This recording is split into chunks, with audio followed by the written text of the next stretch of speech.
about Matthew Daly. Now, Matthew Daly was my older brother, Cyril's firstborn son. He was born in Cooma Hospital in New South Wales, Australia in 1969. And he, black hair. He wasn't a very tall man. He wasn't short, but he was a little bit short of an average. It wasn't short, but he wasn't a very tall man. And Matthew wasn't like me, really. He wasn't terribly popular at school. He went to St. Patrick's School all the way through to year in Cooma, which he got on the bus from Berrydale to start with, and then Cooma years. Went to St. Patrick's School, which went through all the way through to year 10.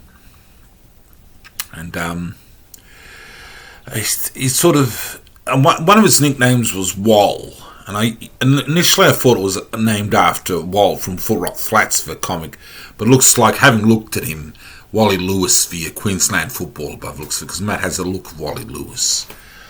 And Matthew never married, never had any children, and didn't work much. Towards the end of his life, he had a job with Big W, and I was always grateful that when he passed at 43 years of age in 2013, I think it was, 2012-13, he was employed, and I had a feeling that he was going to stay employed the rest of his days. So Matt had sort of, in his own way, worked it out. Finally, he'd had a few bits and pieces of jobs and had some cleaning here in Perth when he lived here, sort of in his own flat, but when Gregory lived here at a time. And then Greg came back to Canberra, but then went back to Perth. But Matt sort of, he was a bit of a loner for the most part. He mostly lived at home when he was with us in Canberra. Mostly stayed at home. Didn't really go anywhere apart from living on his own in Perth a bit. And he just stuck with family for the most part.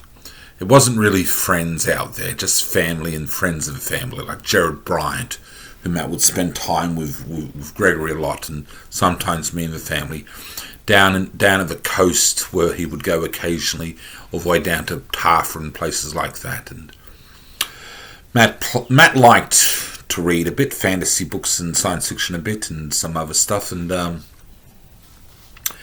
he liked Doctor Who a bit, and Blake's Seven, and had videos on them, and liked a bit of history, and liked ABC a fair bit, ABC TV a fair bit, but he'd watch things, and he listened to a little bit of rock and roll. Didn't spend all his time listening to music, unlike me. He spent a bit of time listening to music, a little bit from time to time, liked AC/DC and Status Quo. And I wouldn't really have ever called Matt an overly Aussie sort of Australian.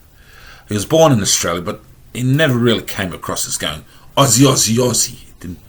Didn't really seem to give that much of a damn about that from all the impressions that I got from him. He went for Australia with sports, I would imagine, but he liked England a bit and visited a few times, and he always went to church. Every Sunday, his whole life, he always went to church.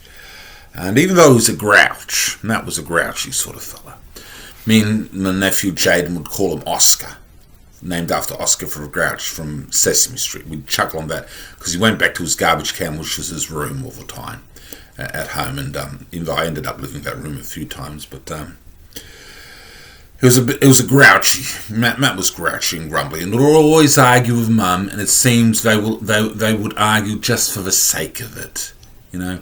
Even if there's nothing to argue about, they'll argue.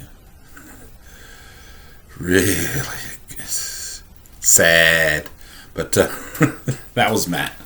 Pain in the neck. Professor, he was called, because Michael, I think, Christy, who I live with, Christy, my sister-in-law, and Greg, her uncle, her mum's sister's husband, called him Professor because he knew everything. Now the thing is, Matt did know a lot. It wasn't that he didn't know a lot. He did know a lot, and it wasn't really. You wouldn't call Matthew obnoxious. Wasn't really Matthew wasn't an obnoxious person. Just He knew a fair bit, and he talked about it normally. He had expectations as well. If you invited Matt over, family invited over, he expected that you would take care of your guests. Sort of, I think he was up himself a bit in that respect, but just expectations of how society is supposed to behave. I think Matthew did. He had somewhat expectations and things. He was. You could talk to him, but he wasn't really exactly selfish. He would share his things, but he was very close about his things and taking care of him. And he didn't like you going to his room at all. No one in the family liked that much at times, but he didn't really like it. But he would lend you things if you really wanted to borrow something, and just precious about them. Somewhat I tended to find when I borrowed a few things off Matt. But I wouldn't really want to change my brother, my older brother. Me and Greg had a drink to him after he passed down at Coffee's Pub in Cooma. Went down there for a quiet drink, and I've missed him a little bit at times.